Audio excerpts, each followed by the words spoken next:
Rain streaked across the courthouse glass like the sky itself was crying for her. Lila Monroe sat alone at the long oak table, pen trembling in her hand, staring at the final divorce papers. The ink had already smudged where her tears had fallen. Across from her sat Carter Hale, her husband, or at least he had been until 5 minutes ago, scrolling on his iPhone with the same indifference he used when checking stock prices. He didn't even look up when she signed her name. "Let's be adults, Lila," he said softly, voice polished, rehearsed. "We're just different now." The clerk slid the papers away, and the sharp sound of paper scraping wood cut through her chest like a blade. As Lila rose, a courier entered the room holding a small red Cartier bag. He handed it to Carter, who smirked, thanked him, and tucked it under his arm. Lila didn't have to ask who it was, for she already knew. Naomi Brooks, her best friend since college. The same woman who had held Lila's hand through every heartbreak, every success, every dinner party, and the same woman who had stolen her husband. Outside, the Manhattan air hit like ice. Evelyn Ashford, her aunt and lifelong guardian, waited by a sleek black Mercedes S-Class. "It's done?" she asked quietly. Lila nodded, voice breaking. "It's over." Evelyn didn't comfort her. She simply said, "Then it's time to stop hiding who you are." Back at her small apartment, Lila sat by the window overlooking a rain-washed skyline.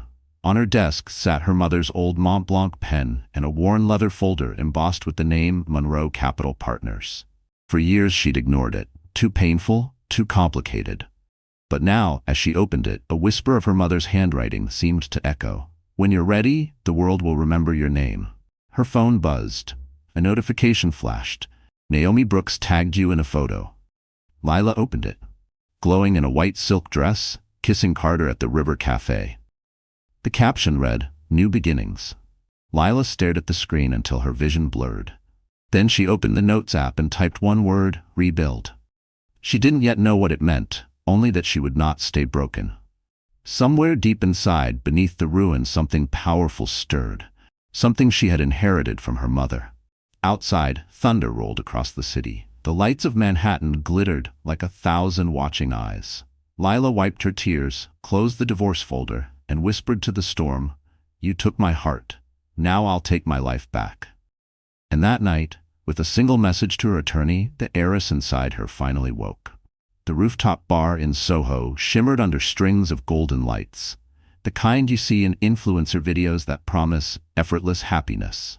Naomi Brooks stood at the center, holding a champagne flute, her laughter crisp, rehearsed, almost metallic. "To new beginnings," she said, voice rising above the hum of chatter and clinking glasses, "and to love that finds you when you least expect it." Lila Monroe stood near the edge of the terrace, clutching her clutch like it was armor. The city glittered below, Manhattan's skyline alive and cruelly beautiful. The scent of Dior perfume and money filled the air. She hadn't wanted to come, but something inside her refused to hide anymore. She needed to look them both in the eye, to see the people who had gutted her heart smiling as if nothing had happened. Naomi spotted her first. "Lila, you made it." She glided over in a silver dress, every movement camera-ready. "I wasn't sure if, well, you'd be comfortable." "Why wouldn't I be?" Lila smiled, voice steady though her pulse raced. "We're all adults, right?" Carter appeared beside Naomi, tanned, smug, hand resting casually on Naomi's waist. He looked at Lila like she was a chapter he'd already closed. "You look good," he said. "Really? I'm glad you're moving on." Lila looked between them. The matching watches, the gleam in Naomi's eyes that wasn't love but victory, and something inside her finally settled. Pain hardened into purpose. "Congratulations," she said, and handed Naomi a small Tiffany blue envelope. Naomi blinked, surprised. "What's this?" "The old apartment lease," Lila said softly. "You two always liked the view better than I did." Naomi froze, smile flickering. Around them, guests kept drinking, unaware that the air had turned razor thin. Carter's jaw tightened. "That's not necessary," he said. "Oh, it is," Lila replied. "You should have a place that suits you both." Before they could respond, a voice interrupted. "Lila Monroe?" She turned to see a tall man at the bar, dark suit, quiet confidence. Soren Caldwell. She recognized him from magazine covers, billionaire philanthropist, CEO of Caldwell Bio-Urban, and her late mother's former business partner. "I knew your mother," he said simply. "Augusta Monroe. You have her eyes." Lila blinked. You You worked with her? He nodded. Once. She believed money only mattered if it built something that lasted. I'm glad her daughter's still here in the city. Call me if you ever want to talk about her work. He handed her a slim white card with just a name and a number, no title, no logo. Then he left, blending into the crowd like smoke. Naomi's voice pulled her back. Wow, look at you, networking already. Lila smiled faintly. Just catching up on old family business. Naomi laughed, but there was a tremor in it. Later that night, as Lila left, she passed the bar again. Carter's hand rested on Naomi's thigh. His watch catching the light, Rolex, of course. The scene was perfect, curated, soulless. Lila stepped into the elevator, pressed the lobby button, and finally let her shoulders drop. Outside, the night air felt electric. She took out her phone and typed another line under her growing note titled Rebuild. Lesson 1. Never explain your worth to people committed to misunderstanding it. A cold breeze swept through Soho, carrying the sound of laughter from above. Somewhere between those lights and her heartbeat, Lila felt the first spark of something fierce, something unstoppable. Because for the first time, she wasn't mourning what she lost. She was preparing for what was coming next. The next morning, the city looked different. The sun over Manhattan didn't feel cruel anymore, just cold, clean, and real. Lila Monroe walked into a glass building on Park Avenue where her Aunt Evelyn was waiting, calm as ever in a tailored navy coat. You said you're ready, Evelyn said. Let's see if you really are. They took the elevator to the 23rd floor. The walls were lined with black and white photos of the Monroe family legacy. Factories, schools, hospitals, her mother standing beside world leaders, her eyes fierce and kind at once. Lila had spent years pretending those pictures didn't matter. Now they looked back at her like mirrors asking questions. Inside the conference room sat Marcus Lee, a corporate attorney in his early 40s, with a quiet voice and eyes that missed nothing. A vintage Mont Blanc pen rested beside his notes. Lila, he greeted, standing to shake her hand. Your mother would be proud that you came today. We have a lot to discuss. He slid a sealed envelope across the table. Embossed in gold, Monroe Capital Partners, confidential trust documents. Evelyn nodded. Your mother set this up before she died. She wanted you to have control at 30, not a day earlier. The trust has matured. Lila frowned. Control of what? Marcus opened a folder, revealing pages of financials, ownership charts, and signatures from people she had only heard about in passing. You are now the majority shareholder of Monroe Capital Partners, he said. And through Cross Holdings, a silent stakeholder in Caldwell BioUrban. Lila blinked. Caldwell, as in Soren Caldwell? The same, Marcus said. Your mother structured a partnership before her death. Her condition was that you would only inherit if you completed your degree, maintained employment for 5 consecutive years, and remained free of public scandal. Lila almost laughed. Well, the first 2 I've done. The third, depends how the tabloids spin, divorced teacher dumped for influencer. Marcus's expression softened. You've kept your dignity, Miss Monroe. That's worth more in a press statement. He clicked a button on his laptop, and a slide of assets filled the screen. Real estate in Manhattan, shares in tech companies, and a foundation for underprivileged schools that had gone dormant after her mother's passing. The foundation, Lila whispered. She always talked about reopening it. Evelyn nodded. It's waiting for you. But if you take control, you'll be visible again.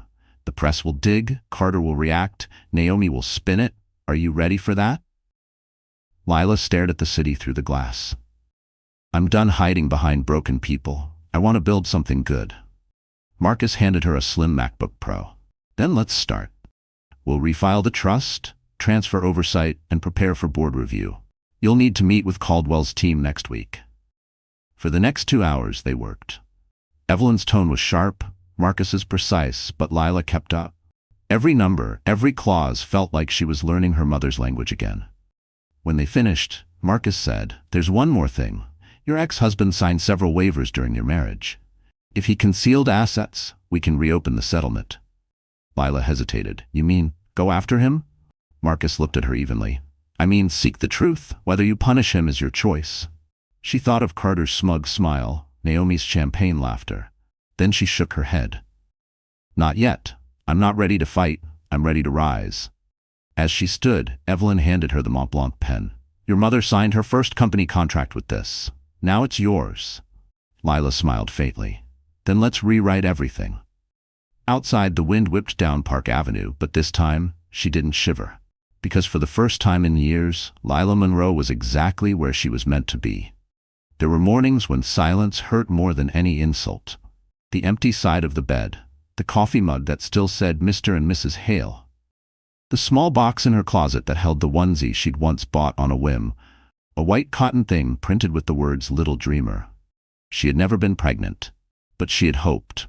They both had, or at least she thought they had. Now, the hope sat folded and untouched. Lila laced her sneakers and stepped out into the thin February air of Central Park. The trees were bare and frost clung to the benches like dust on memories. She ran until her lungs burned. Each breath scraped away another layer of what used to be. By the time she reached the reservoir, her phone buzzed, an alert from a news app. Carter Hale and Naomi Brooks spotted leaving Fifth Avenue bridal fitting ahead of private ceremony. The headline twisted in her stomach. She jogged harder, trying to outrun the picture. A still image of Carter holding Naomi's hand, both smiling like actors playing happiness. Later that morning, she met Soren Caldwell at the Ritz-Carlton lounge. He'd called after hearing from Marcus that she'd accepted control of Monroe Capital. The place smelled of roasted coffee and polished wood, soft jazz humming beneath conversation. "Thank you for meeting me," Lila said, taking the seat across from him. Soren nodded, calm but unreadable. "Your mother was a force," he said. "She believed in doing things quietly but with impact. You remind me of her." Lila stirred her coffee, eyes fixed on the swirl of cream. "I'm not sure I know how to be that kind of person yet." "You will," Soren said simply. "I'm holding a board meeting this week. Come sit in, listen, you'll learn more from what's not said than what is." That intrigued her. "You'd really let me observe?" He smiled faintly. "Your mother earned that seat. You just have to decide whether you want to keep it." 3 days later, she stood behind the glass wall of Caldwell Bio-Urban's boardroom on Park Avenue. Inside sat 8 executives in tailored suits, debating an expansion deal. Their words were polite, their smiles sharp. Soren didn't raise his voice once, but when he finally spoke, everyone else fell silent. Authority, she realized, wasn't about volume. It was about weight. A Rolex on Soren's wrist caught the light as he gestured toward the window. "If it doesn't help this city breathe," he said, "it's not worth building." Lila watched, spellbound. That was her mother's philosophy, too. After the meeting, Soren turned to her. "What did you see?" "I saw who's pretending to listen and who actually cares," she said quietly. He smiled, satisfied. "Good. Then you understand business better than half of them." That night, Lila sat by her window, city lights reflecting off the glass. She opened her journal and wrote, Lesson 2. The calmest voice in the room usually belongs to the person who already knows the truth. Her phone buzzed again, a message from Naomi. "Hope you're doing okay. Carter and I want peace. Let's not make things ugly." Lila read it twice, then deleted it without answering. She was done explaining her worth to people who had already decided it for her. Instead, she opened her laptop and began mapping ideas for the foundation. School rooftops turned into community gardens, art programs revived, scholarships under her mother's name. Every click, every note felt like a heartbeat returning. At midnight, she stepped onto her balcony. The city stretched before her, endless and alive. Somewhere, Carter and Naomi were probably sipping champagne over their new life. But for the first time, she didn't envy them, because she finally understood she didn't need to raise a child with Carter to feel like a mother. She was already giving life to something bigger, her own rebirth. It was supposed to rain that Saturday, but of course the sky stayed cruelly perfect. A soft blue stretched over Manhattan, as if the city itself wanted to bless the lie. Lila Monroe stood across the street from the boutique hotel on Fifth Avenue, where the doorman in white gloves greeted guests with champagne and rehearsed smiles. Inside, Carter Hale was marrying Naomi Brooks, the woman who used to braid Lila's hair in college dorm rooms and whisper, "We'll always have each other."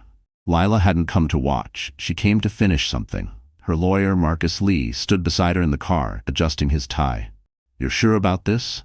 he asked. "Yes," she said. "But we won't stay long. I have a meeting after this." He gave her a look. "Of course you do." Across the street the press waited, cameras glinting in the sun. Naomi's PR team had leaked the location days earlier, promising a love story reborn. Lila almost laughed.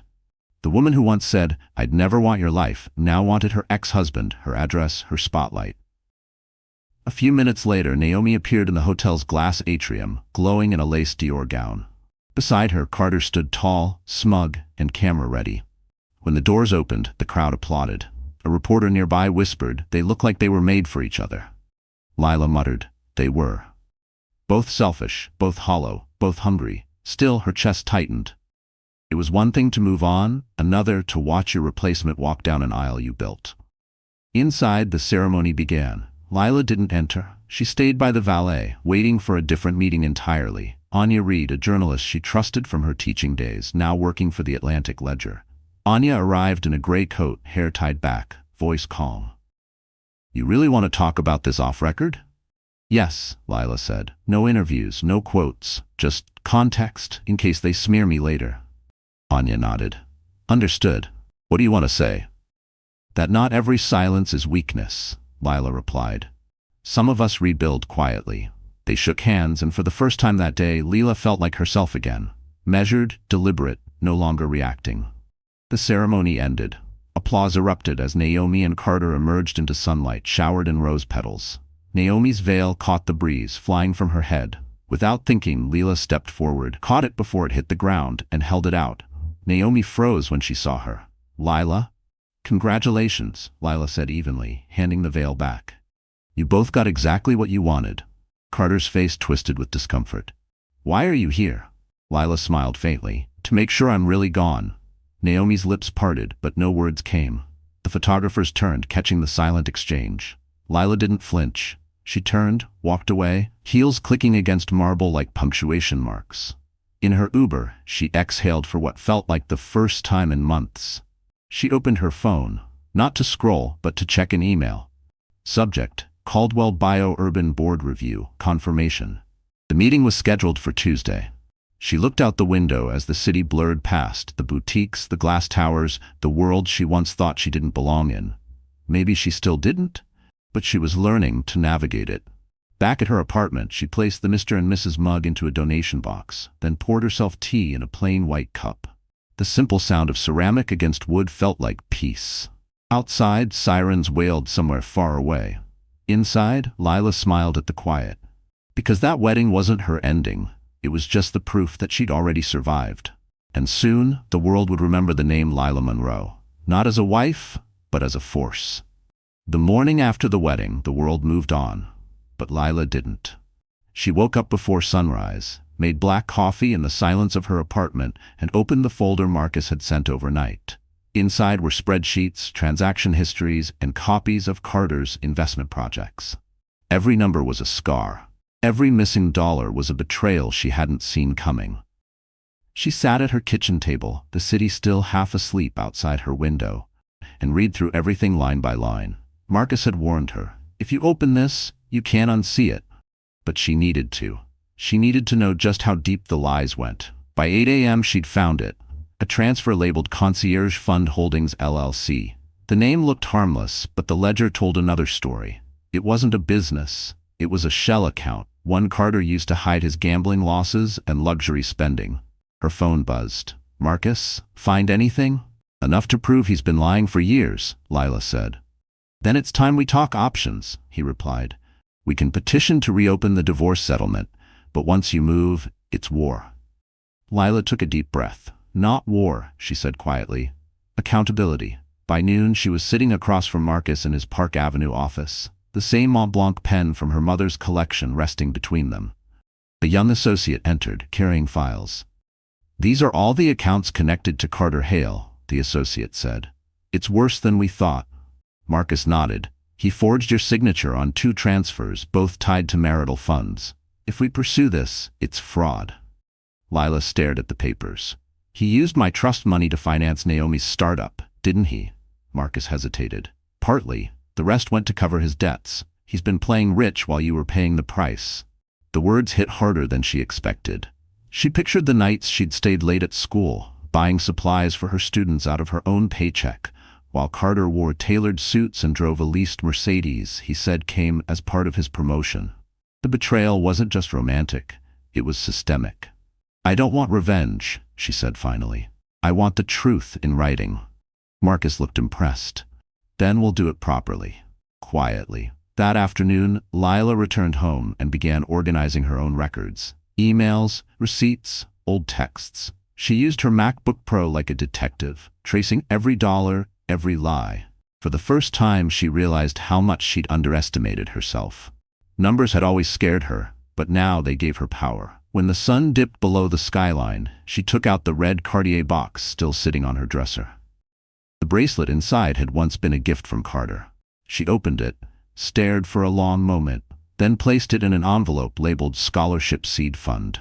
Evelyn stopped by that evening, watching as Lila sealed the envelope. "That bracelet must have cost a fortune," Evelyn said. "It did," Lila replied, "but so did my dignity. I'd rather invest in something that appreciates." Evelyn smiled, a flicker of pride behind her calm eyes. "Your mother would have said the same." Later that night, Lila poured a glass of wine and sat by her window, gazing at the city's lights. She thought about Carter and Naomi, so busy performing happiness, unaware that the foundation beneath them was already cracking. She opened her journal and wrote, "Lesson 3. You don't need to destroy someone who hurt you. The truth always does the job." The clock on her wall ticked softly, steady and patient. For the first time, she didn't feel like a victim or an ex-wife. She felt like someone reclaiming her narrative, one document, one signature, one truth at a time. And as she closed her laptop, she whispered to herself, "This isn't revenge, it's restoration." The city was gray that morning, the kind of New York gray that made people hurry instead of hope. But Lila Monroe wasn't hurrying anymore. She walked into the courthouse with Marcus Lee beside her, her steps even, her chin high. For the first time, she was there not as a wife or victim, but as the plaintiff. Today, they were filing. Marcus handed her the final petition, stamped neatly at the top, "Motion to reopen divorce settlement based on fraudulent concealment of assets." Lila read it carefully before signing. The Mont Blanc pen glided smoothly across the page, the same pen her mother had once used to start her company. "You're certain about this?" Marcus asked. "I'm not looking for a fight," she said. "I'm setting the record straight." "Good," he replied, "because they'll throw everything they have at you now." He wasn't wrong. Within hours, Carter's attorney filed a counterclaim, accusing Lila of malicious defamation. Naomi, ever the strategist, posted a new photo on Instagram that afternoon, a soft focus image of her laptop beside an oat milk latte, captioned, "Some people can't stand to see you happy." It got 30,000 likes in an hour. Evelyn called that evening. "You've started a storm, dear," she said gently. "How do you feel?" Lila stared at her reflection in the window, Manhattan glittering behind her. "Like I finally exhaled," she said. Still, the attacks came fast. Carter's PR team leaked a story to Page 6 claiming Lila was weaponizing heiress money for revenge. Online, people debated whether she was a bitter ex or a quiet genius. She ignored every headline, every comment. Instead, she worked. Marcus assembled a forensic team to trace the hidden accounts. Lila spent long hours at his office, highlighting documents, cross-referencing dates. When exhaustion hit, she'd grab a Starbucks coffee from the corner and keep going. She wasn't fueled by rage anymore. She was fueled by purpose. Late one night, Marcus found her asleep at the table, surrounded by piles of papers. "Go home," he said, touching her shoulder lightly. "You've done enough for today." She blinked awake. "I'll rest when the truth does." He smiled faintly. "Your mother would have said that too." By the end of the week, they filed the motion in full. A journalist from the Atlantic Ledger reached out for comment. Lila sent one line, "No revenge, no scandal, just math." It went viral, not for drama but for restraint. Women across the city began quoting it, using her words under posts about financial independence and dignity. For once, she wasn't being pitied, she was being respected. Meanwhile, Carter began to unravel. His firm pulled him from a major client pitch after investors flagged the fraud allegations. Naomi's brand sponsors grew nervous. Still, they doubled down, posting couple photos, laughing too loudly at charity dinners. It all looked performative, and the internet noticed. Soren Caldwell called one night after reading the article. "You found your voice," he said. "Now use it carefully. Power and control are cousins. You need one, but never confuse them." Lila nodded, her heart steady. I understand. The following morning, she opened her laptop and began drafting her next project. The Monroe Scholars Initiative, a program to fund arts education in public schools. It was both business and healing. She even sketched the logo herself, a single growing leaf inside a frame. When Marcus stopped by later, he found her sketching quietly. You know, he said, most people in your position would just want to destroy him. I'm not most people, she replied, smiling faintly. I want to rebuild something better. Outside, snow began to fall over the skyline, soft and slow, and somewhere between those flakes and the faint hum of her laptop, Lila realized she wasn't fighting for revenge anymore. She was fighting for peace, and that made her unstoppable. It was a quiet Sunday morning when the past came knocking, literally. Lila Monroe was organizing files at her kitchen table when her phone lit up with an unknown number. For a moment, she considered ignoring it, but something in her gut told her to answer. Miss Monroe? The voice on the other end was trembling, aged but polite. This is Patricia Brooks, Naomi's mother. Lila froze. She hadn't heard that name in years, not since the days Naomi used to bring her mom's homemade cookies to college study sessions. Mrs. Brooks, Lila said slowly. It's been a long time. I know, Patricia sighed. I wouldn't call if it wasn't important. Could we meet? Please. I don't want to talk about them over the phone. An hour later, they sat across from each other in a small diner near Columbus Circle. It smelled of coffee, maple syrup, and quiet regret. Patricia wore a faded coat and clutched her purse like it carried her whole world. I'm sorry, she began, voice shaking. I didn't raise her to be like this. Naomi used to adore you, you know? She used to talk about how strong you were, how kind. Lila stirred her coffee, silent. The steam blurred her reflection. People change, she said softly. Patricia nodded, eyes glistening. She told me she'd found love with Carter.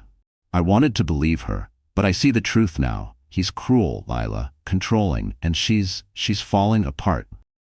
Lila blinked. What do you mean? She called me crying last night, Patricia whispered. He yells, throws things, said she's ruining his image. I told her to leave, but she said she can't. He handles her contracts, her money, everything. The words landed like a stone in Lila's chest. She wanted to feel satisfaction, some poetic justice. But instead, she just felt tired. I'm sorry she's in that situation, she said finally. Patricia reached across the table, desperate. I know she hurt you. I can't fix that. But please, if you ever have the chance to help her, even a little, don't turn away. I'm scared for her. Lila hesitated. The woman's hands were shaking, her eyes pleading. I can't promise to save her, Lila said gently. But I'll make sure the truth saves itself. They talked a little longer, about old memories, about how fame had changed Naomi, about how money made good people do terrible things. When the check came, Lila insisted on paying. Outside, the wind off the Hudson was bitter. Patricia pulled her coat tighter. Your mother would be proud of you, she said. Not because you're rich, because you're still human. Lila smiled faintly. That's the goal. As she watched Patricia disappear into the subway crowd, she felt something she hadn't in a while. Compassion without weakness. Back home, she sat at her desk and opened her laptop. Marcus had emailed new discovery documents, bank statements, call logs, even private payments to Naomi's PR firm. Lila scrolled through, her pulse steady. She didn't need revenge. The evidence would do the talking. Then she opened her notes app, where her rebuild list had grown longer. She added a new line. Lesson 4, forgive the person. Never forget the pattern. Later, as dusk fell, she poured tea and looked out at the Manhattan skyline glowing gold. She thought about Naomi, trapped in the same web she'd helped spin. It wasn't triumph she felt, it was clarity. She whispered to the night, I hope she finds her way out before it's too late. Because Lila knew better than anyone, sometimes, the only thing more dangerous than a cruel man is the woman who still believes she can fix him. The morning sun poured through the tall windows of the Park Avenue Tower, turning everything to glass and gold. Lila Monroe stood in the marble lobby, heart pounding beneath her navy dress. Today wasn't about revenge. It was about proving, to herself, to the board, to her mother's legacy, that she belonged in the room where power lived. A security guard checked her ID, glanced up, and gave a respectful nod. Monroe Capital Partners, he asked. Caldwell Bio-Urban. She corrected gently. I'm here for the board interview. He smiled. Good luck, ma'am. Up on the 40th floor, the atmosphere shifted from luxury to pressure. Polished floors, city skyline stretched like a living painting, and men in suits talking numbers faster than air. She could smell the faint hint of expensive cologne and ambition. Soren Caldwell stood at the end of a long glass table, reviewing notes with his board members. When he saw her enter, he gave a polite nod, neither warm nor distant. "Miss Monroe," he greeted. "Please take a seat." Lila sat. Her palms rested calmly on her portfolio, though her pulse raced. The room fell silent. A woman in a charcoal suit, one of the directors, broke the tension. "Miss Monroe, you've never held a corporate position before. What makes you think you can contribute to a company of this size?" Lila met her gaze steadily. "Because I've spent the last decade in public schools, fixing what people ignored. I know how to do more with less, and how to make limited resources change lives." A man across the table leaned back. "That's a nice sentiment, but this isn't charity. It's business." "Then maybe business should remember people," she said calmly. "My mother believed profit and purpose could coexist. I intend to prove she was right." There was a brief, telling silence. Even Soren's lips curved slightly at her composure. Another board member, older, gray-haired, skeptical, leaned forward. "You've been in the tabloids lately. Divorce scandal, fraud claims. How can we trust that your presence won't attract unwanted attention?" Lila's answer was steady. "You can't control what people say, but you can control what you stand for. And I stand for transparency, something this company has always claimed to value." Marcus's voice echoed in her memory. "Be calm, be undeniable." For the next hour, she fielded questions about logistics, sustainability, and future partnerships. Her answers weren't flashy. They were clear, informed, and sincere. She referenced Monroe Capital's dormant foundation, suggesting joint projects that merged urban development with community welfare. "If we invest in people, our numbers will grow anyway," she said. When the meeting ended, the room was quiet again. Soren looked around the table. "I think we've heard enough," he said. "We'll deliberate and inform you soon." Lila stood, nodded respectfully, and left. Outside the boardroom, her knees nearly buckled, but she didn't let them. She pressed the elevator button, exhaled, and looked out through the window wall. The city stretched endlessly beneath her. Small cars, tiny people, 1,000 stories unfolding.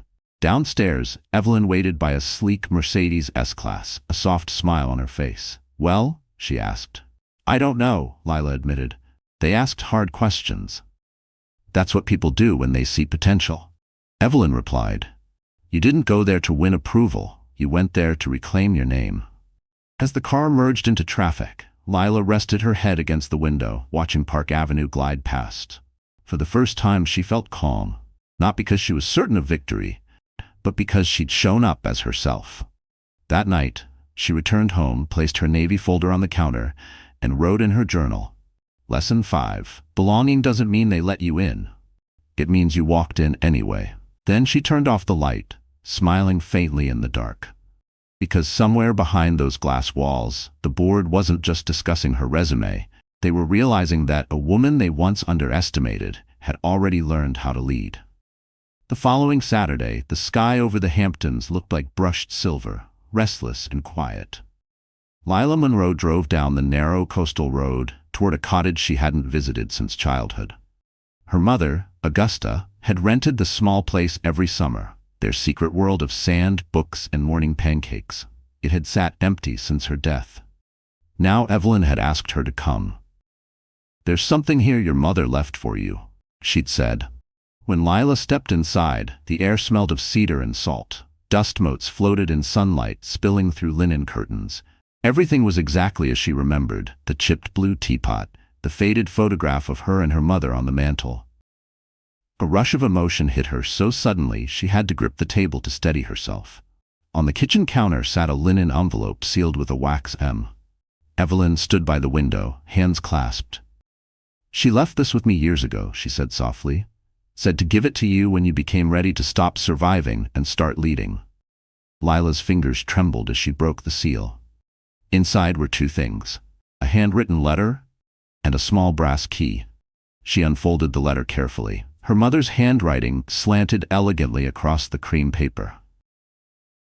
"My dearest Lila, if you're reading this, you've faced what I always feared most. The moment life tried to convince you that you were less than what I raised you to be. I kept you away from this world's hunger for power so you could grow into kindness first. But now, kindness alone won't be enough. You must learn to lead with strength, grace, and clarity. This key opens a lockbox at Fifth Avenue National Bank. Inside are my personal ledgers. They're not money, they're memory. Handshakes, promises, debts of honor. You'll find the people who shaped our empire and those who betrayed it.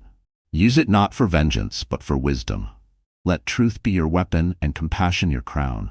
Make your life bigger than your pain. Love always, Mom. By the time Lila finished reading, tears had blurred the ink. Evelyn stepped closer but didn't speak. The silence between them was sacred. After a long moment, Lila whispered, "She knew. About everything, about me." Evelyn nodded. "Your mother saw further than any of us." That evening, Lila drove back to Manhattan.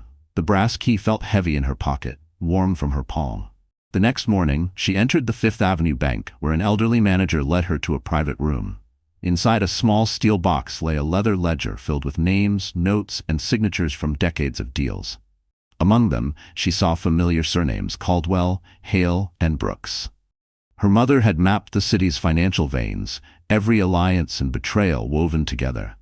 There was even a handwritten note beside the Hale family: "Never trust a man who values appearance over empathy." Lila laughed through her tears. "You warned me, didn't you?" she whispered. That night, she met Marcus at his office. They pored over the ledger like archaeologists. Some of the names belonged to powerful people still shaping New York's skyline. Marcus looked up from the pages. "This isn't blackmail material, it's leverage built on truth. With this, you could reset the board." Lila nodded slowly. "We don't threaten," she said. "We propose." Marcus smiled. "Your mother would approve." Back home, Lila lit a small fire in her apartment's hearth and placed her mother's letter on the mantel. The flame's glow danced across the glass windows, reflecting the skyline she now understood was hers to shape. Because somewhere between grief and power, Lila Monroe stopped being the woman they broke, and became the woman her mother always knew she would be.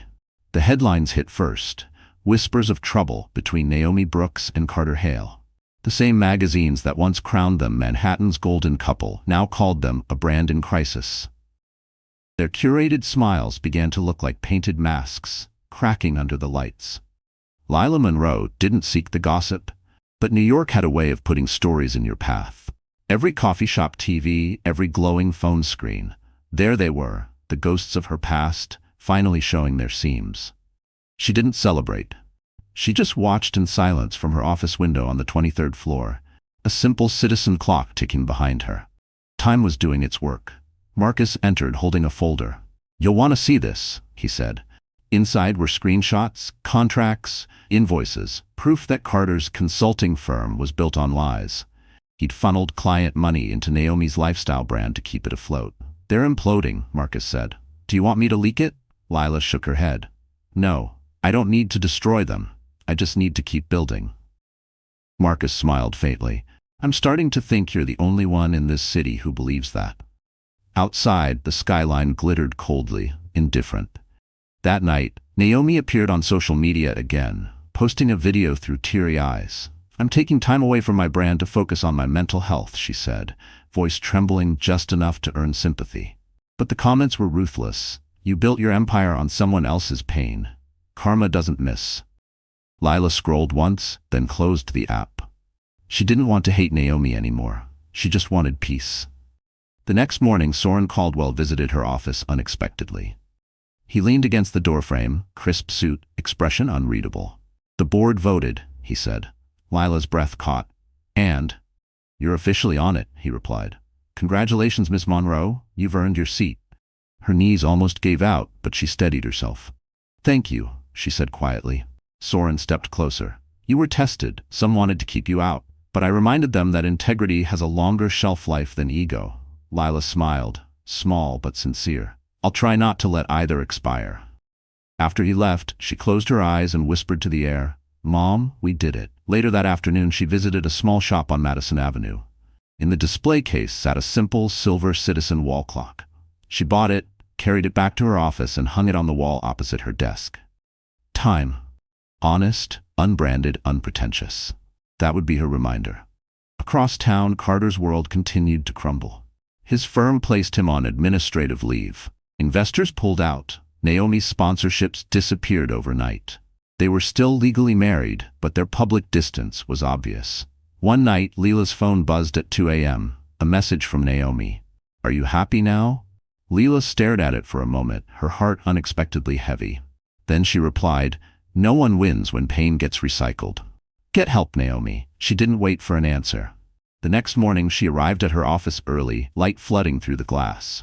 The Monroe Scholars Initiative had launched its first pilot in 3 city schools, and she was meeting with principals about art and literacy programs. As she flipped through the reports, she realized she felt something she hadn't in years: purpose without pain. Outside her window, New York pulsed as always, loud, restless, unforgiving. But for the first time, she wasn't trying to survive it. She was shaping it. She poured herself a cup of coffee, watched the steam rise, and smiled. Because while Carter and Naomi fought to stay relevant, Lila had finally done the one thing they never could. She found peace, and it looked a lot like freedom. By early spring, the city had thawed, but the storm around Lila Monroe was just beginning to heat up. The morning news played her name like a drumbeat. Heiress reopens fraud case against ex-husband. Teacher turned tycoon challenges Wall Street elite. She hadn't said a single word publicly, but that didn't stop the world from building stories around her silence. Carter Hale, furious and desperate, hired a crisis PR manager, a sharp-tongued woman named Trina Voss who specialized in reputation resurrection. Within days, gossip outlets began releasing carefully crafted sources, claiming Lila was unstable, vindictive, and obsessed with destroying Carter's new marriage. The smear campaign worked fast. Naomi's followers doubled overnight as she posted pastel-toned photos with captions like, "Healing is power and love always wins."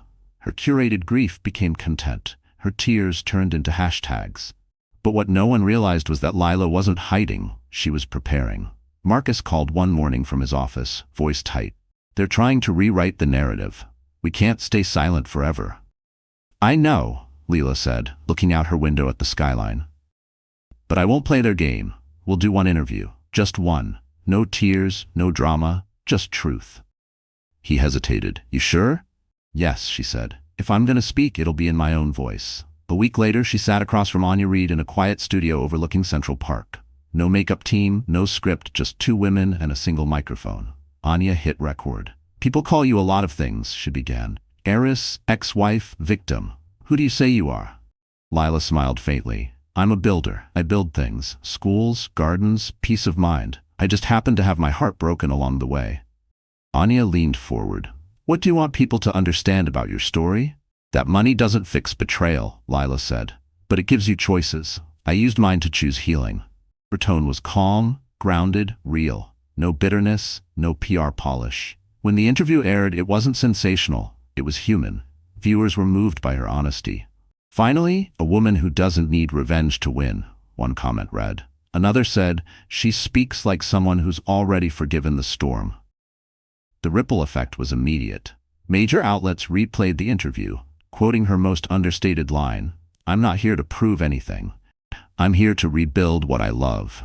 Meanwhile, Carter's narrative collapsed under its own hypocrisy. Trina Voss resigned after leaked emails revealed she'd been paid through Carter's company using disputed funds.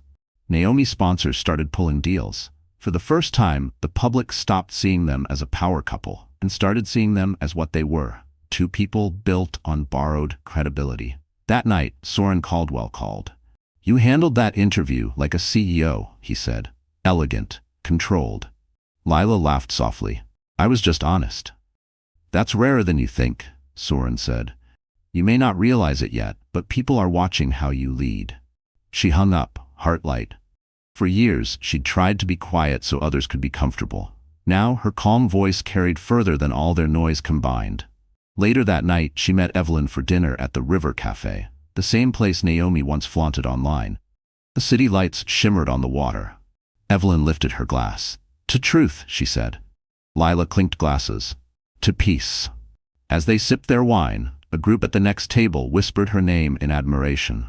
She didn't look over, didn't need to. Her story no longer belonged to scandal, it belonged to resilience. Because when the world tried to drag her into chaos, Lila Monroe did what only the strongest people can. She answered with grace and let the truth make the loudest sound. It was close to midnight when the intercom buzzed. Lila Monroe looked up from her laptop, startled. She wasn't expecting anyone. Outside, Manhattan was quiet, snow beginning to fall, soft flakes sticking to the glass. "Yes?" she asked through the speaker. A broken voice crackled back. "Lila? It's me. Naomi." For a long second, Lila said nothing. Her hand hovered above the buzzer. Every instinct told her to ignore it, to protect the peace she had finally built. But then she heard the tremor in Naomi's voice, that raw, human sound that only comes when someone has nothing left to hide. Lila pressed the button. "Come up." When the elevator doors opened, Naomi stepped out, mascara streaked down her face, coat half-buttoned, trembling. The woman who once glowed under spotlights now looked like she'd stepped out of the rain and lost her map. "Please," Naomi whispered. "I didn't know where else to go." Lila stood still. "You could have gone to Carter," she said. Naomi flinched. "He threw a glass tonight. It hit the wall near my head. He said I was the reason his firm's collapsing." She took a shaky breath. "I don't even recognize him anymore." "You mean," Lila said quietly, "you don't recognize the man you built your life on lies with?" Naomi's eyes filled again. "I deserve that. I know. I thought I was winning." She collapsed onto the couch, hands covering her face. "He made me believe you were the problem, that you were cold, controlling, that he loved me because I wasn't you." Lila watched her, emotions mixing, pity, anger, and something that felt like mourning. "He needed someone who would mistake manipulation for love," she said softly. "You were convenient." Naomi looked up, broken. "And now?" "Now he's losing his mask," Lila said, "and you're seeing what was always underneath." Naomi let out a dry, humorless laugh. "I've lost everything. Sponsors gone. My name's poison. My mom won't even look at me." Lila sat down across from her, keeping distance. "Mrs. Brooks came to see me," she said. "She's worried about you." Naomi blinked, stunned. She did? She's scared for you," Lila said. "You should call her." For a moment, Naomi's facade cracked completely. "Lila, I'm sorry," she whispered. "You didn't deserve any of this. I stole your husband, your peace, your—" Lila stopped her with a calm gesture. "You didn't steal my peace. You delayed it. There's a difference." Silence filled the room, heavy but not cruel. The city lights glimmered beyond the window like 1,000 eyes watching redemption unfold. Naomi took a deep breath. "I don't expect forgiveness." "Good," Lila said gently. "Because forgiveness isn't something you ask for, it's something you earn." Naomi nodded, tears spilling freely now. "I want to start over. I don't even care about fame anymore. I just want to feel like a person again."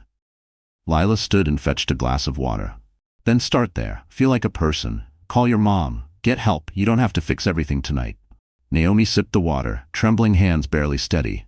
"You're still kind," she whispered, "after everything." "It's not kindness," Lila said. "It's closure." When Naomi finally left, Lila walked her to the door. "You'll find your way," she said softly. Naomi paused, eyes full of gratitude and shame. "Thank you."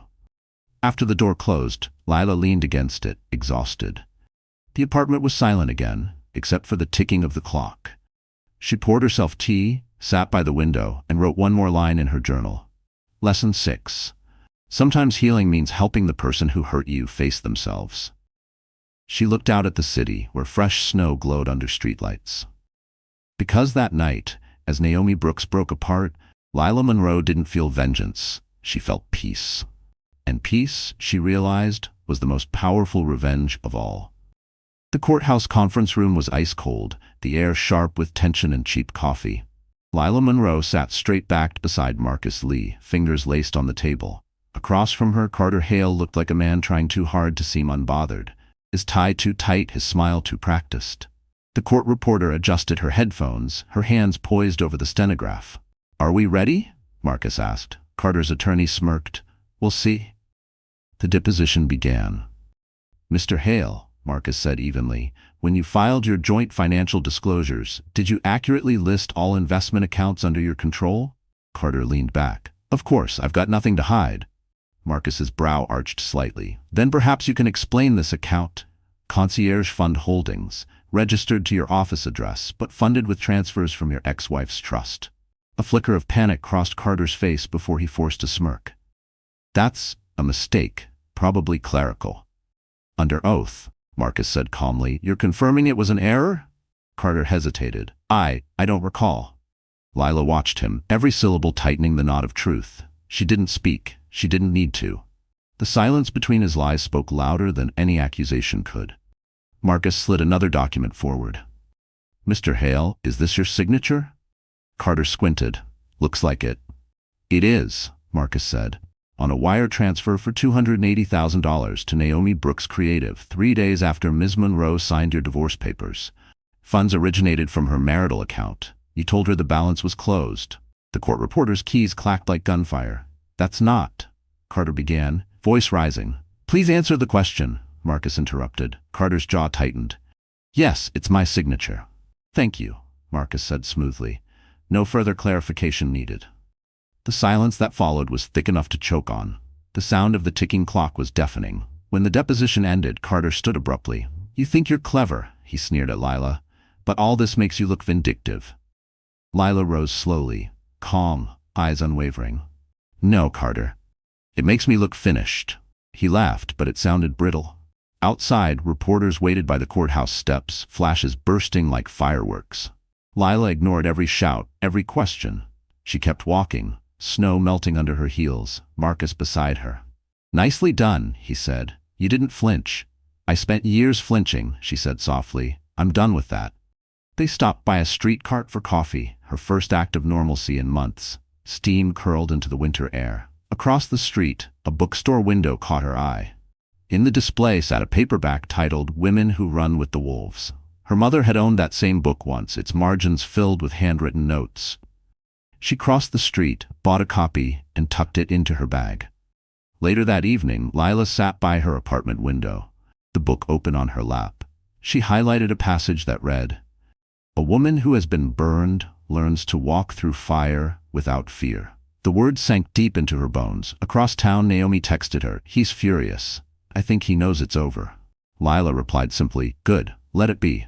She closed her phone and looked out over the city, Manhattan glowing gold against the black sky. For the first time in years, she didn't feel small. She felt inevitable. The next morning, newspapers splashed the story. Hale admits under oath to concealing funds. The tide had turned. Lila smiled to herself, not out of triumph, but relief. Justice didn't roar, it whispered. Because in that cold courtroom, Lila Monroe didn't just win a deposition. She reclaimed her truth and made silence her loudest victory yet. The night of the Plaza Gala felt like a scene from another lifetime. Crystal chandeliers glittering like captured stars, violins whispering through the ballroom, champagne bubbles rising in golden flutes. The city's elite floated through the grand hall, draped in silk and diamonds. For most of them, it was just another charity event. But for Lila Monroe, it was the night she would stand on her mother's ground, publicly, fearlessly, and finally as herself. The Monroe Scholars Initiative was being unveiled. Her initiative. Her mother's dream reborn under her name. As she stepped out of the black Mercedes S-Class onto Fifth Avenue, the crowd turned. Photographers lowered their cameras for half a breath, unsure if they were seeing the same woman they'd once labeled the forgotten wife. Gone was the shy teacher in muted tones. Tonight, Lila wore a simple but commanding white gown that caught the light like armor. Her hair swept up, her posture poised. Every movement said one thing: rebirth. Inside, Soren Caldwell approached her with quiet pride. "Your mother would have owned this room," he said. "She did," Lila replied, her lips curving. "I'm just keeping her seat warm." Evelyn joined them, elegant as ever in black velvet. "The city's watching, dear. But remember, you're not here to prove anything. You're here to remind them who you are." At 8 sharp, the orchestra softened. The master of ceremonies introduced her as the visionary behind the Monroe Scholars Fund. The applause swelled. Lila stepped to the podium, the warmth of the lights washing over her face. For a brief second, she saw her mother standing beside her in memory, smiling, proud. "Good evening," Lila began, voice steady. "Tonight isn't about legacy, it's about potential. My mother believed that brilliance isn't limited to privilege. It's born in every child who dares to imagine more. The Monroe Scholars Fund is about giving them that chance." The audience fell silent, moved. No theatrics, no pity, just truth. She concluded with one promise: "Every cent from this fund goes back into the city that raised me, The teachers, the dreamers, the quiet fighters who never get their picture taken. The room erupted in applause. Even the toughest donors stood. When she stepped down, Evelyn squeezed her hand. "Perfect," she whispered. "Just perfect?" Soren smiled. "That," he said softly, "was leadership." But as the applause faded, movement near the back of the room caught her eye. Carter, he was there, uninvited, watching from the shadows, his jaw clenched, drink in hand. Naomi lingered behind him, pale and distant. Marcus appeared at Lila's side almost instantly. "Don't engage," he murmured. "I won't," she said. But her heart pounded. Carter raised his glass mockingly when their eyes met. She turned away, greeting guests, shaking hands. Minutes later, Evelyn slipped her a folded note, a text from Marcus's assistant. Judge granted motion. Carter's full financial disclosures released. Lila didn't react. Not yet. She tucked the note into her clutch, her smile never faltering. Across the room, Naomi looked at her, not with malice this time, but regret. Lila offered a small nod, a silent truce. Naomi lowered her gaze. As the orchestra played the final song, Lila stepped onto the balcony overlooking Central Park. The city lights shimmered, endless and alive. Marcus joined her quietly. "It's over," he said. "No," she said softly. "It's just beginning." Below them, snow began to fall over the city. Inside, her speech replayed on the ballroom screens, her voice echoing through the halls her mother once walked. And as the first snowflake landed on her bare shoulder, Lila Monroe realized she had done the impossible. She'd turned her pain into purpose, and her name into power. The plaza ballroom glittered like a fairy tale, but tension slithered beneath the music. Lila Monroe had just left the stage, her speech still echoing through chandeliers and crystal. Applause lingered, conversations hummed, and the press snapped photos of donors praising her composure. To the world, she was elegance itself. But at the far end of the room, a storm was brewing. Carter Hale stood by the mirrored wall, glass of whiskey in hand, his face tight with fury. His charm, the mask that had once fooled everyone, was slipping. Naomi Brooks trailed a few steps behind him, her eyes red, her movements hesitant. Marcus leaned in toward Lila. "He shouldn't be here," he murmured. "I know," she said quietly, "but if he came to make a scene, let him." Evelyn, ever the strategist, whispered, "Security's aware. Stay calm." Lila nodded, steady as stone. She moved through the crowd, smiling, shaking hands. People congratulated her, donors praised her, and flashbulbs flared. But she could feel Carter's eyes tracking her across the room, heavy, unblinking. Finally, he couldn't resist. He pushed through the crowd and cornered her near the ornate mirror, where gold reflections distorted them both. "So this is it," he hissed. "The perfect little redemption arc? You get to play the saint while I'm branded the monster?" Lila's voice was calm. "You branded yourself, Carter. You think this show makes you powerful?" He stepped closer, too close. "You wouldn't have any of this if not for me." She didn't flinch. "You're right," she said softly. "Without you, I never would have learned what I'm capable of." His jaw twitched. "Don't play martyr. You wanted this as much as I did." "I wanted love," she said. "You wanted ownership." People nearby began to notice the rising tension. Naomi froze by the bar, her glass trembling. "Walk away, Carter," Lila said, "before you destroy what's left of your name." But rage doesn't negotiate. He lunged forward, gesturing sharply, and in that half-second the heel of his shoe caught on the marble. His shoulder slammed into the server's tray beside them. Crystal flutes shattered across the floor. Gasps rippled through the crowd. Carter straightened, red-faced. "She pushed me?" He barked, voice cracking. Everyone froze. The band faltered mid-note. Soren Caldwell, standing just a few feet away, stepped forward, calm but commanding. "That's enough," he said, his tone cutting through the silence like steel. "I saw what happened." Security appeared instantly. Lila's hand stayed at her sides, open, visible, unmoved. "I didn't touch you," she said evenly. Carter's eyes darted from her to the crowd. His power, the illusion of control, was slipping fast. Naomi burst into tears, her voice trembling. "Stop, Carter! Everyone saw!" But it was too late. The cameras had already captured it. The broken glasses, his aggression, her composure. In the digital age, truth traveled faster than shame. A waiter knelt to clean the mess. Lila turned to him first. "I'm sorry about the damage," she said gently, handing him a folded bill. "Thank you for helping." That moment, simple, human, dignified, trended the next day more than the scandal itself. The caption read, "She apologized for his chaos." Later, as the gala wound down, Soren found her on the balcony, the city glowing beneath them. "You handled that with grace," he said. "I handled it with boundaries," Lila corrected. "There's a difference." He smiled faintly. Either way, everyone in that room just saw who the real leader was. Lila looked out at the skyline, the cold air cutting but clean. "Let them," she said. "Because sometimes, the most powerful push isn't the one that knocks you down. It's the one that reveals who you've finally become."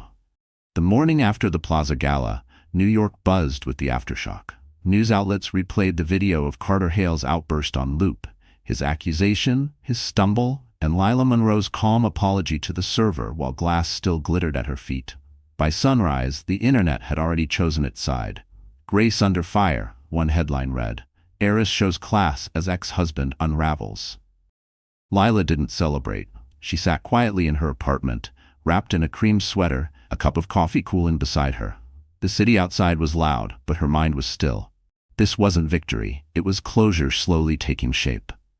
Marcus arrived mid-morning, documents in hand, expression unreadable. "We need to talk about next steps," he said, settling across from her. "Is he pressing charges?" Lila asked. "He's trying," Marcus said.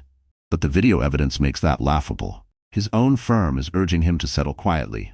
They've had enough headlines for one fiscal year," she exhaled. "So what do we do?" He placed a folder on the table. "We offer mercy with precision." Inside was a proposed settlement. Carter would retain his small brokerage license and keep his apartment on the condition that he repay every misappropriated dollar from the marital accounts, sign a confession of judgment, and issue a public apology. Nothing performative, just one paragraph acknowledging his deceit. Naomi's separate non-disclosure agreement would be voided. She could finally speak freely about what happened without legal or financial threat. Lila studied the pages. "You think he'll agree?" Marcus shrugged. "He doesn't have much choice. His career's hanging by a thread." She tapped the pen against the paper thoughtfully. "Then add one more condition," she said. "He attends counseling. Anger management, something that might make him less dangerous to whoever comes next." Marcus blinked, almost impressed. "You still care about his redemption?" "I care about the ripple effect," she said. "Pain passed on is pain multiplied. Someone has to stop it." By noon, the documents were sent. Carter's lawyer responded within hours, his tone subdued. They'd sign. That night, Naomi called. Her voice was steadier this time. "I heard about the agreement," she said. "You didn't have to let me out of the NDA. I wouldn't have blamed you if you'd buried me legally." "I'm not interested in burying anyone," Lila said. "I'm interested in moving on." Naomi was quiet a long moment. "I'm starting therapy," she whispered. "My mom's helping me get settled. Maybe I'll start a small studio, no sponsors, no fake followers, just work that's honest." Lila smiled softly. "That sounds like something worth doing." When the call ended, Lila sat back, eyes glistening, not with sadness but relief. The cycle was breaking. The next day, Carter signed the documents. Marcus delivered them personally, the confession included. Lila didn't frame it or read it aloud. She simply placed it in a drawer beneath her mother's letter, then walked to her balcony. The sky was pale blue, the city humming with life. She poured tea, leaned against the railing, and breathed. For the first time in years, her lungs didn't ache from holding back. Evelyn called that afternoon. "It's done, isn't it?" "It's done," Lila said. Her aunt's voice softened. "Then rest, darling. You've rebuilt everything they tried to break." As evening fell, Lila opened her journal. Lesson 7. True power isn't control, it's knowing when to release it. She closed the book, smiling faintly. Below, traffic lights flickered like heartbeat pulses, steady and human. Because mercy wasn't weakness, it was mastery, the kind that turned survival into legacy and endings into beginnings.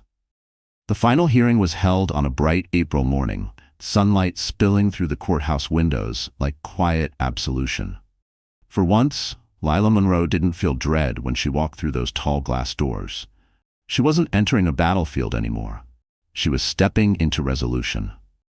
The courtroom buzzed with low whispers as journalists filled the back benches. Cameras weren't allowed inside, but the public's curiosity hung heavy in the air. Carter Hale sat at the defense table, pale and drawn. The arrogance that once defined him was gone, replaced by something hollow. His suit looked borrowed, his hands trembled as he shuffled papers he didn't understand. Lila sat across from him, poised and unflinching. Marcus Lee stood beside her, calm as ever. When the judge entered, everyone rose. The sound of chairs scraping tile echoed like thunder. "Please be seated," the judge said, flipping open the file. "Case number 42113, Monroe versus Hale." The proceedings began. Marcus presented the finalized settlement agreement, summarizing it in clear, measured words. "Your Honor, both parties have reached an accord. Mr. Hale admits to the misappropriation of marital funds and accepts full restitution. He has agreed to attend behavioral therapy and issue a public statement acknowledging his misconduct." The judge nodded. "And the petitioner?" Lila rose. Her voice was soft but sure. "I accept the terms, Your Honor. My goal was never punishment, it was truth." The judge regarded her for a long moment. "You've handled yourself with remarkable restraint, Miss Monroe. The court commends your professionalism." "Thank you," she said simply, and sat. Across the room, Carter finally spoke, voice cracking. "Your Honor, I just want to say, I'm sorry. To Miss Monroe, to my firm, to everyone I hurt. I lost sight of what mattered."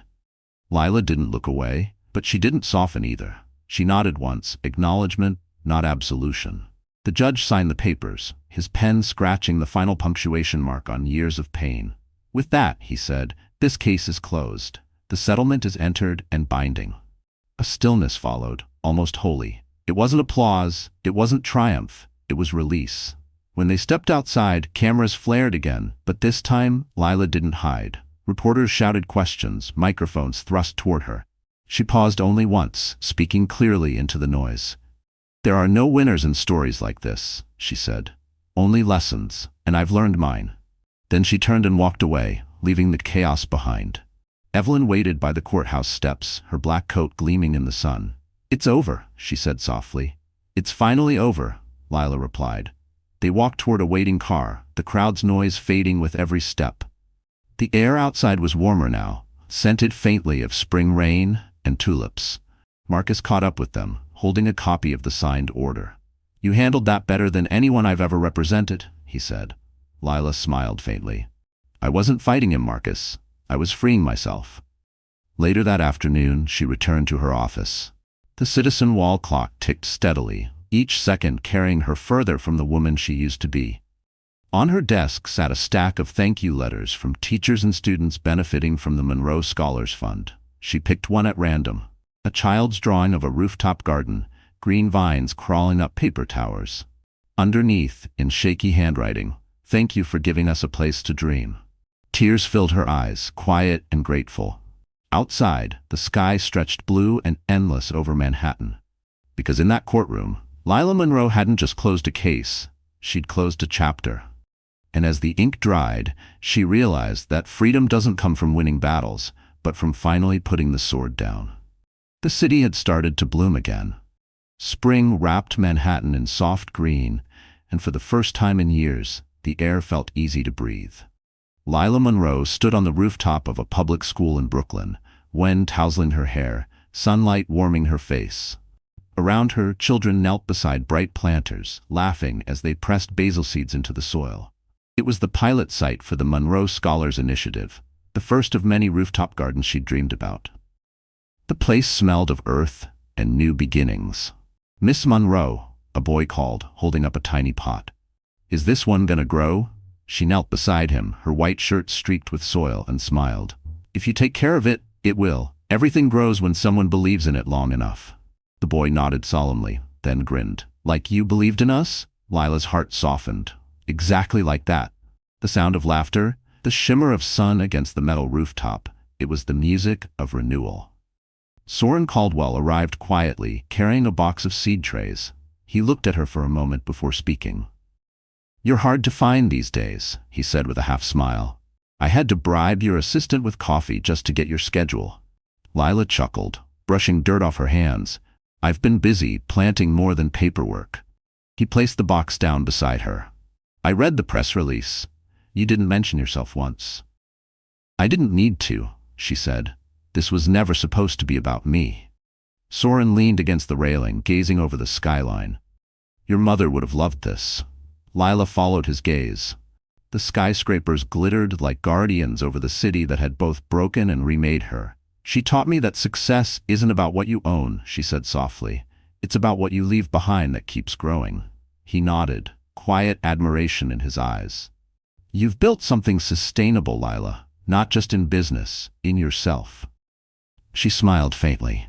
I'm still building. A teacher nearby snapped a candid photo of her kneeling with the children. The image would later go viral, not because she was famous, but because it looked real. No makeup, no luxury gown, just a woman who'd traded boardrooms for sunlight. As the kids ran to wash their hands, Soren turned to her. So what's next for the Monroe Fund? Expansion, she said, her voice calm but certain. 5 more rooftops by next year, then a scholarship program, maybe even a mentorship pipeline for girls who think they're too small to matter. He smiled. You think you'll ever take a break? Maybe someday, she said, glancing at the children's laughter echoing across the roof. But right now this feels like rest. A gust of wind carried the scent of soil and spring rain. Lila looked up at the sky and thought of all the nights she'd cried over things that no longer had power. That evening, she returned to her apartment. The walls were lighter now, filled with life. Books, sketches, a small plant growing in a recycled glass jar. On the wall hung a framed photo from the gala, her on stage, smiling beneath the lights. She didn't look like a woman proving herself anymore. She looked like someone who had already won. Her phone buzzed. A message from Naomi. I started therapy. Thank you for everything. Lila smiled and replied simply, You're welcome. Keep growing. She closed her phone, poured tea, and watched the last of the sunset fade behind the Manhattan skyline. The city was quieter now. So was she. Because Lila Monroe hadn't come back to prove she'd survived. She came back to show that survival could bloom into something beautiful. And in doing so, she finally became what she was always meant to be. Not a symbol of revenge, but of rebirth. It was almost evening, the kind of blue hour that stretched like a sigh over Central Park, where the city lights flickered awake one by one.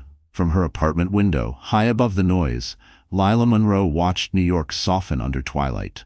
The skyline, once a battlefield of ambition and betrayal, now looked like something peaceful, earned. The court case was long closed, the fund thriving, and the press had finally moved on. What remained was quiet. Honest quiet.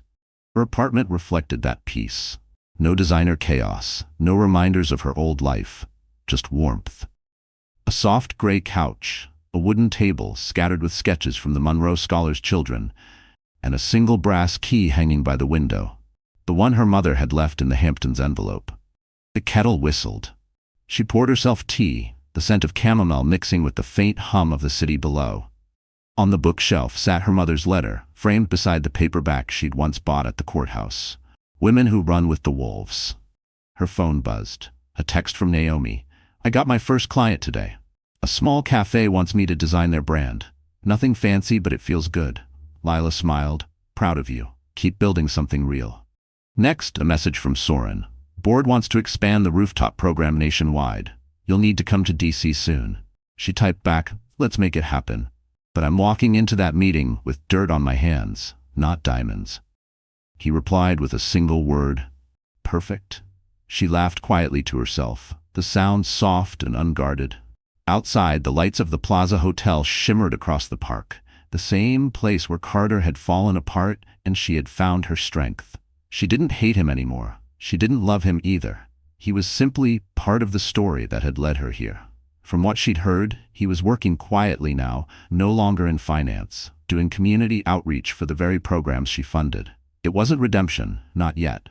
But it was a start. Lila walked to the small balcony. The air was crisp, carrying hints of jasmine from the rooftop gardens below.